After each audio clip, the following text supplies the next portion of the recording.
Good morning guys and welcome to my YouTube channel Helpline English once again. आज हम लोग बात करेंगे कुछ इंग्लिश के idioms और phrases की that come in very handy when you want to say something in a few words. बहुत काम आते हैं जब हमें कोई लंबी चौड़ी बात सिर्फ चंद अल्फाज में कहना होती है. ये हमारी लैंग्वेज को खूबसूरत बना देते हैं, इम्प्रेसिव बना देते हैं और जितने भी नेटिव स्पीकर्स हैं और इंग्लिश के अच्छे स्पीकर्स हैं, चाहे वो राइटर्स हों, पोएट्स हों, बड़े बड़े स्पीकर्स हों, कोई भी हों, वो हमेशा अच्छे इडियम्स और फ्रेजेस का यूज़ करते हैं. हमारे एक बहुत सेलिब्रेटेड ये हैं क्या ना जर्नलिस्ट करण थापर, उसके बाद एक राइटर हैं चेतन भगत जिनके नॉवेल्स आजकल बहुत मशहूर हैं, बहुत अच्छी इंग्लिश लिखते हैं और फ्रेजेस का यूज़ बेशुमार करते हैं. तो इसलिए इन फ्रेजेस और इडियम्स को चाहे हम यूज़ करें या हम कहीं पढ़ें तो कम से कम समझ जाएं कि इसका ये मतलब है और ये इसके लिए यूज़ किया गया है. तो चलिए शुरू करते हैं बिना वक्त बर्बाद किए हुए. आज का पहला phrase, let the cat out of the bag. Let the cat out of the bag एक बहुत अच्छा फ्रेज़ है और बहुत यूज़फुल है. जिसका मतलब होता है मुंह से गलती से कोई बात निकाल देना, वो बात जिसको बताने के लिए आपसे मना किया गया था कि किसी को बताना नहीं. राइट, यू वर टोल्ड कि इस बात को किसी को मत बताना, लेकिन आपने किसी दुश्मनी में नहीं बल्कि गलती से, जैसे हम कहते हैं हिंदी में, मुंह से बात निकल गई, तो मुंह से बात निकल गई. अब इसको अगर हम क्वेश्चन में पूछें, who let the cat out of the bag, क्योंकि लेट का पास्ट टेंस लेटेड नहीं होता है, लेट का फर्स्ट फॉर्म, सेकंड फॉर्म और थर्ड फॉर्म लेट ही रहता है. तो अगर मैं क्वेश्चन के फॉर्म में पूछूंगा, भाई ये बात किसने मुंह से बाहर निकाली, who let the cat out of the bag. दूसरा सेंटेंस स्टेटमेंट के फॉर्म में, I wanted to keep this thing a secret, मैं इस बात को सीक्रेट रखना चाहता था, but somebody let the cat out of the bag, लेकिन किसी ने मुंह से बात निकाल दी और खेल खराब कर दिया सब. मतलब जैसे मैं कहूँ कि I wanted to give everybody a surprise, मैं हर एक को एक सरप्राइज देना चाहता था, but my sister let the cat out of the bag, उसने वो बात मुंह से निकाल दी जिसको मैंने बताने के लिए मना किया था. तो let the cat out of the bag को हम इस तरह से सेंटेंसेस में, क्वेश्चंस में और नेगेटिव में भी यूज़ कर सकते हैं. Don't look at me like this, I didn't let the cat out of the bag, मेरी तरफ ऐसे मत देखो, मैंने किसी को कुछ नहीं बताया है, मैंने कोई मुंह से बात नहीं निकाली है. या I let the cat out of the bag deliberately, मैंने जानबूझकर ये बात मुंह से निकाली थी. तो ये भी हो सकता है. तो लेट का कोई फॉर्म बदलेगा नहीं, पास्ट टेंस में या किसी भी टेंस में वो लेट ही रहेगा. उसके बाद आगे बढ़ते हैं. Give the devil his due, बहुत अच्छा फ्रेज है, मुझे बहुत अच्छा लगता है. Give the devil his due का मतलब होता है कि अगर कोई बुरा आदमी भी है, वो अच्छा काम कर रहा है, तो उसको उसका रिकग्निशन, उसकी ड्यू रिस्पेक्ट मिलना चाहिए. कि अगर कोई विलन भी अच्छा काम कर रहा है तो उसको शाबाशी मिलना चाहिए कि हाँ भाई तुमने ये काम अच्छा किया, ठीक किया, बढ़िया काम किया. So give the devil his due, जो उसका बनता है वो तो उसको दीजिए भाई, वो बुरा है या अच्छा. That is what give the devil his due means. Right, now if you want to use this phrase in a sentence, यहाँ मैं थोड़ी सी इंग्लिश बढ़ाकर बोल रहा हूँ. देखिए, बाकी वीडियोस में मैंने इतनी इंग्लिश का इस्तेमाल अभी तक नहीं किया था क्योंकि मैं वो वीडियोस बिगिनर्स के लिए बना रहा था, लेकिन बहुत से सीनियर स्टूडेंट्स ने और एडवांस लेवल के स्टूडेंट्स ने शिकायत की कि सर आप बिगिनर्स के लिए बना रहे हैं, हमारे लिए तो कुछ नहीं बना रहे हैं.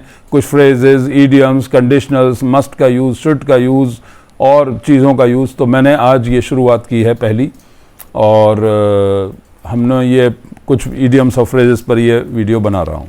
तो give the devil his due का मतलब कि अगर कोई आदमी बुरा भी है अदरवाइज, तो उसको जो अच्छे पॉइंट्स हैं उसके लिए, तो उसके जो पॉजिटिव एस्पेक्ट्स हैं उसकी पर्सनालिटी के, या उसने कोई अच्छा काम किया है तो उसके लिए तो उसे रिकग्निशन या एक्नॉलेजमेंट मिलना ही चाहिए. हमें मानना चाहिए कि उसने ये काम अच्छा किया है. Right, that is to give the devil his due. आइए अगले फ्रेज की तरफ. Not my cup of tea,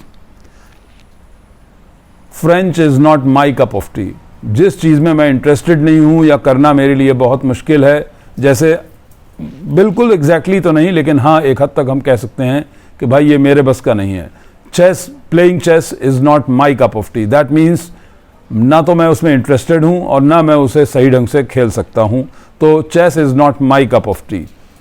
कोई इंग्लिश से हार थक मार जाए कि बिल्कुल भाई समझ में नहीं आती, English is not my cup of tea. I am no more interested in English, और अब मुझे ये कोई इंटरेस्ट भी नहीं है इसमें, और मुझे लग रहा है कि मेरे बस की भी नहीं है। तो not my cup of T को हम इस तरह से यूज करेंगे। Cooking is not my cup of T. खाना बनाना मेरे बस का काम नहीं है, ना मैं उसमें इंटरेस्टेड हूँ।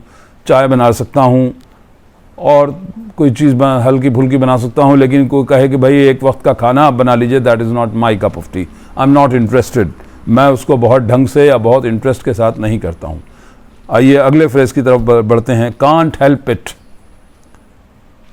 कांट हेल्प इट का मतलब इस पर मेरा बस नहीं चलता, मैं अपने आप को इस चीज़ से रोक नहीं पाता।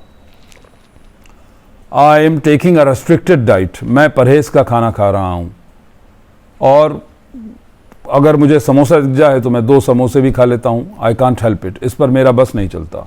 तो आई कांट हेल्प इट का मतलब उस चीज़ पर, उस एक्टिविटी पर मेरी मर्जी या मेरा बस नहीं चलता कि मैं रोक लूँ कि भाई परहेज का खाना खा रहा हूँ, समोसे नहीं खाऊंगा, but I can't do that. In other words आप इसको ये समझ लीजिए कि मैं वो काम नहीं कर सकता, मेरा इस पर बस नहीं चलता है। तो I can't help it.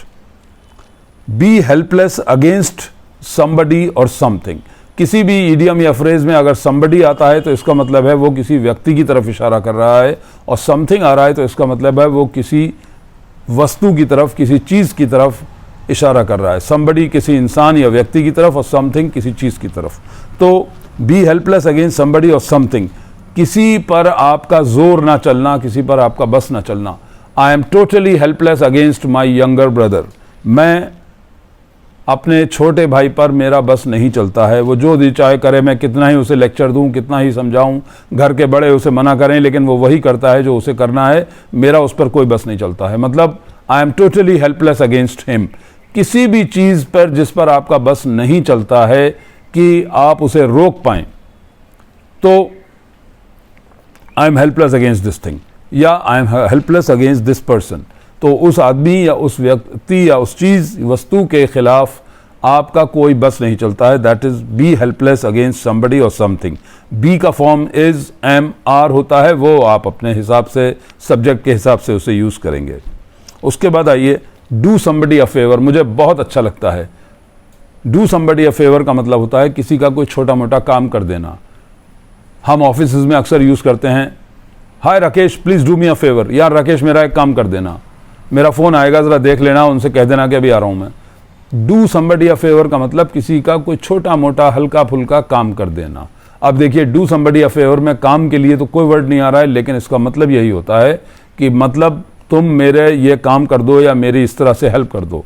Please do me a favour and give me the original marksheet that I gave you. ज़रा मेरे ऊपर एहसान करिए भाई, और मुझे मेरी वो ओरिजिनल मार्कशीट दे दीजिए जो मैंने आपको दी थी।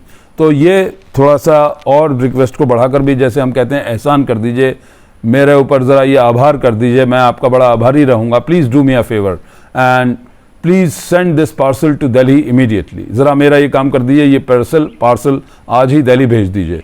तो इस तरह से हम डू समबडी अ फेवर, किसी के ऊपर कोई हल्का सा एहसान करना, मतलब उसका कोई काम करना, इसको कहते हैं। उसके बाद जो एक फ्रेज मुझे बहुत पसंद है, be back on track. Be back on track का मतलब वापस पटरी पर आ जाना। जब आप बिगड़े हुए थे, गलत रास्ते पर चल रहे थे, लेकिन अब आप सही रास्ते पर आ गए, अब आप सुधर गए। Now he is back on track. Be का फॉर्म जब हम सेंटेंस में यूज करेंगे तो इज आएगा, अगर मैं ही के लिए या शी के लिए बात करूंगा। लेकिन अगर मैं बहुत से लोगों की बात कर रहा हूं, now they are back on track, अब वो लोग वापस सही रास्ते पर आ गए हैं। आज के लिए इतने फ्रेजेस, और इंशाल्लाह अगली किसी वीडियो में, ताकि मैं ज़्यादा लंबी वीडियोस न बनाऊं, आप ये 7-7, 8-8 फ्रेजेस करके इन्हें प्रैक्टिस करते रहें और इनका यूज़ जो है पढ़ाएं अपनी लैंग्वेज में, बोलने में, लिखने में, अपने आप को एक्सप्रेस करने में। मेरी वीडियो को, मेरे चैनल को लाइक करिए, सब्सक्राइब करिए और शेयर ज़रूर करिए। सब्सक्राइब बहुत कम कर रहे हैं आप लोग मेरे चैनल को। मैं चाह रहा हूँ कि ज़्यादा से ज़्यादा लोगों तक पहुँचा सकूँ, इसलिए please it's a request, like, subscribe और शेयर करिए। मिलते हैं अगली वीडियो में। All the best till then, take care.